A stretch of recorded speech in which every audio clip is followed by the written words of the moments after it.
ब्रह्मा जी का शिव की क्रोधाग्नि को बड़े वानल की संज्ञा दे समुद्र में स्थापित करके संसार के भय को दूर करना, शिव के विरह से पार्वती का शोक तथा नारद जी के द्वारा उन्हें तपस्या के लिए उपदेश पूर्वक पंचाक्षर मंत्र की प्राप्ति। ब्रह्मा जी कहते हैं, नारद, जब भगवान रुद्र के तीसरे नेत्र से प्रकट हुई अग्नि ने कामदेव को शीघ्र जलाकर भस्म कर दिया, तब वह बिना किसी प्रयोजन के ही प्रज्वलित होकर सब ओर फैलने लगी। इससे चराचर प्राणियों सहित तीनों लोकों में महान हाहाकार मच गया। तात संपूर्ण देवता और ऋषि तुरंत मेरी शरण में आए। उन सब ने अत्यंत व्याकुल होकर मस्तक झुकाकर दोनों हाथ जोड़कर मुझे प्रणाम किया और मेरी स्तुति करके वह दुख निवेदन किया।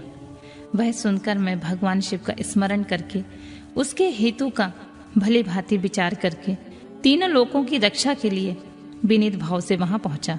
वह अग्नि ज्वालामालाओं से अत्यंत उद्दीप्त हो जगत को जला देने के लिए उद्यत थी, परंतु भगवान शिव की कृपा से प्राप्त हुए उत्तम तेज के द्वारा मैंने उसे तत्काल स्तंभित कर दिया। मुने, त्रिलोकी को दग्ध करने की इच्छा रखने वाली उस क्रोधमय अग्नि को मैंने एक ऐसे घोड़े के रूप में परिणित कर दिया जिसके मुख से सौम्य ज्वाला प्रकट हो रही थी। भगवान शिव की इच्छा से उस बाड़व शरीर वाली अग्नि को लेकर मैं लोकहित के लिए समुद्र तट पर गया। मुने, मुझे आया देख समुद्र एक दिव्य पुरुष का रूप धारण करके हाथ जोड़े हुए मेरे पास आया। मुझे संपूर्ण लोकों के पितामह की भली भांति विधिवत स्तुति वंदना करके सिंधु ने मुझसे प्रसन्नता पूर्वक कहा। सागर बोला, सर्वेश्वर ब्राह्मण, आप यहाँ किस लिए पधारे हैं? मुझे अपना सेवक समझकर इस बात को प्रीतिपूर्वक कहिए। सागर की बात सुनकर भगवान शंकर का स्मरण करके लोकहित का ध्यान रखते हुए मैंने उनसे प्रसन्नता पूर्वक कहा, तात समुद्र, तुम बड़े बुद्धिमान और संपूर्ण लोकों के हितकारी हो। मैं शिव की इच्छा से प्रेरित हो हार्दिक प्रीतिपूर्वक तुमसे कह रहा हूं, यह भगवान महेश्वर का क्रोध है जो महान शक्तिशाली अर्थव के रूप में यहाँ उपस्थित है। यह कामदेव को दग्ध करके तुरंत ही संपूर्ण जगत को भस्म करने के लिए उद्यत हो गया था। यह देख पीड़ित हुए देवताओं की प्रार्थना से शंकर इच्छा बस वहां गया।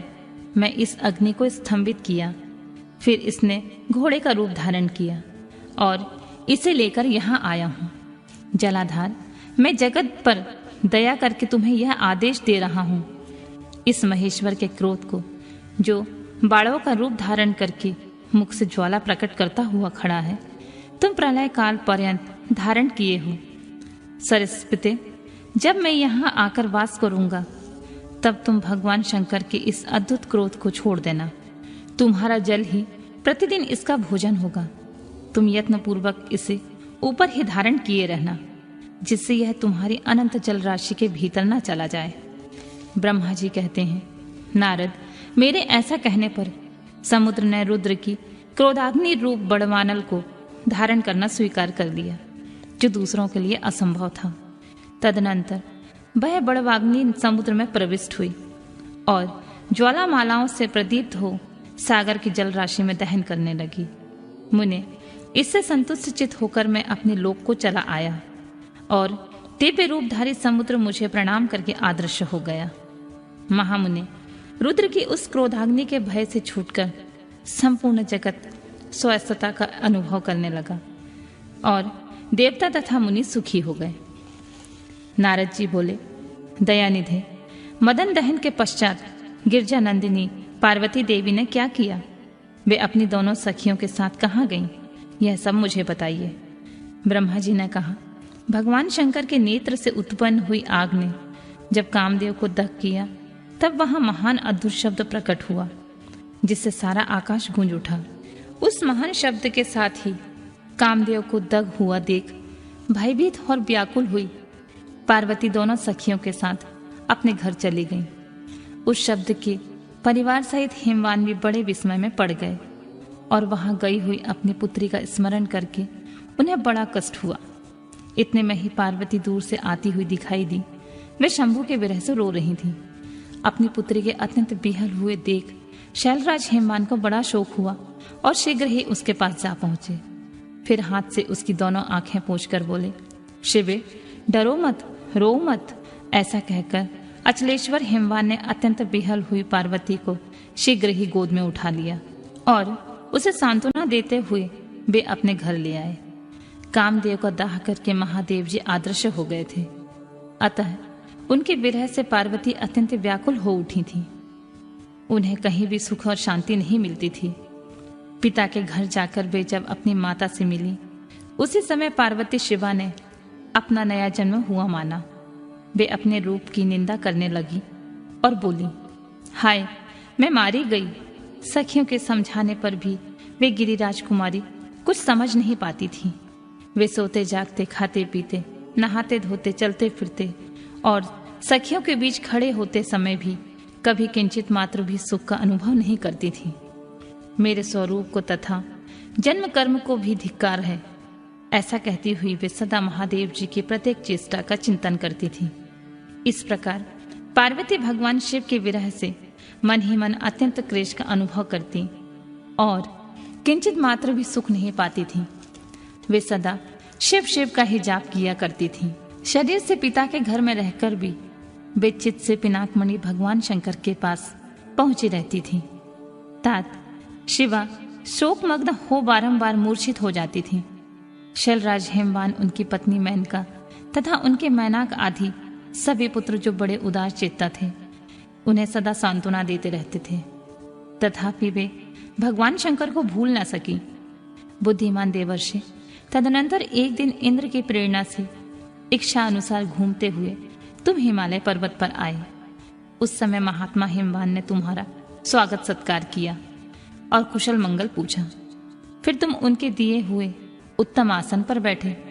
तदनंतर शैलराज ने अपनी कन्या के चरित्र का आरंभ से वर्णन किया, किस तरह उसने महादेव जी की सेवा आरंभ की और किस तरह उनके द्वारा कामदेव का दहन हुआ। यह सब कुछ बताया मुने। यह सब कुछ सुनकर तुमने गिरिराज से कहा, शैलेश्वर, भगवान शिव का भजन करो। फिर उनसे विदा लेकर तुम उठे और मन ही मन शिव का स्मरण करके शैलराज को छोड़कर शीघ्र ही एकांत में काली के पास आ गए।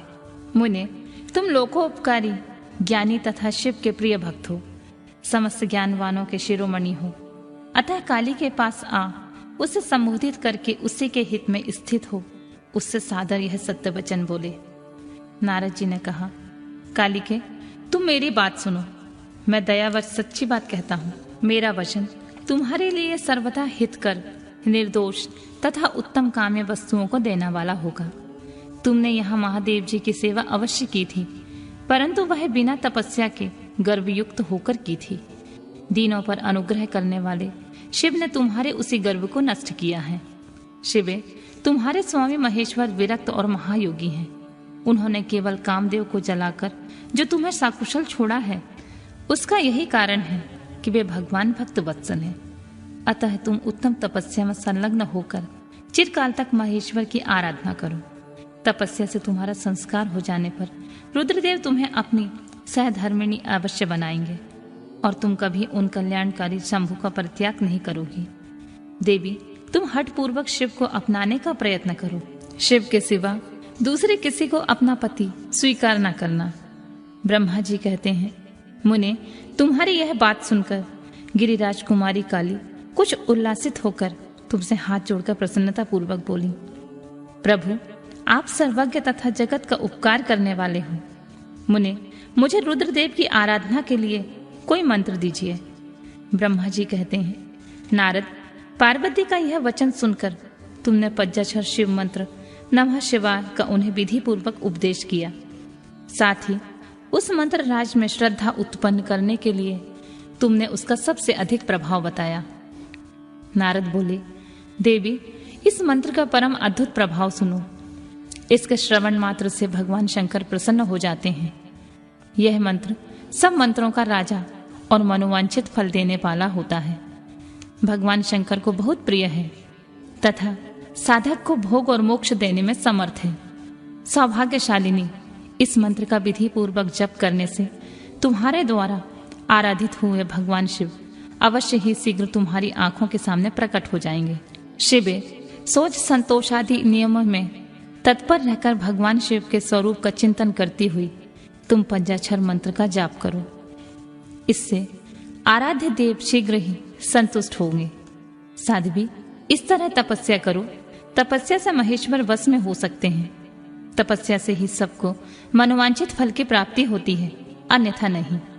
ब्रह्मा जी कहते हैं, नारद, तुम भगवान शिव के प्रिय भक्त और इच्छा अनुसार विचरने वाले हो।